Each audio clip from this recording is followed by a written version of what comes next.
Here we are once again in tax season. So today, I just want to spend a few minutes on some things you can do right now to impact your 2025 tax return, as well as some things you may have done last year that it's crucial that you inform your accountant. A lot of these times, these things just slip through the crack. So what can we do right now? Up until April 15th, you can fund a traditional IRA, give yourself a tax deduction, or fund a Roth IRA, and now we have money growing inside of a tax-free vehicle for all of time. So always a good idea to try and fund your retirement contributions. 2, you can still fund a health savings account all the way up until April 15th as well.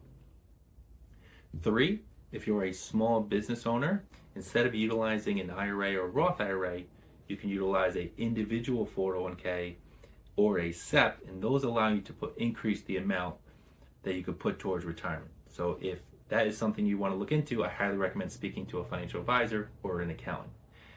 Now I'm going to provide a few things that you would have done last year, but many times they slip through the cracks. So 1, if you typically use a standard deduction, starting this year, you're still eligible to take a deduction for some charitable contributions.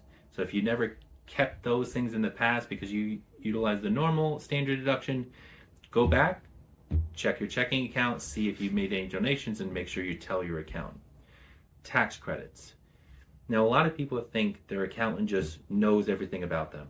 I can't tell you how many times I hear stories of the accountant didn't know, and you didn't tell them, assuming they knew, and tax credits slipped through the crack. So if you have student loan interest, child care costs, education costs, these are significant dollars. You just want to make sure they find their way onto your tax return. A nice perk about this year for business owners as well is depreciation. So if you purchased any pieces of equipment, cars, copiers, you could take a upfront depreciation of 100% of those costs in 1 year, as opposed to spreading them out over the life cycle of whatever the piece of equipment was.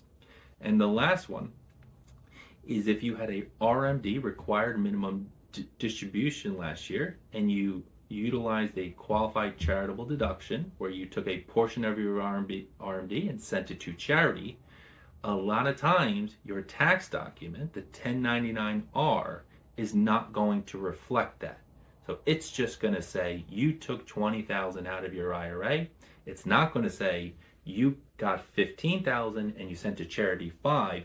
You need to make sure you're telling your accountant that you made that charitable contribution, or else you're going to pay taxes on the whole thing. Of course, if anyone has any questions, always feel free to give me a call or shoot me an email.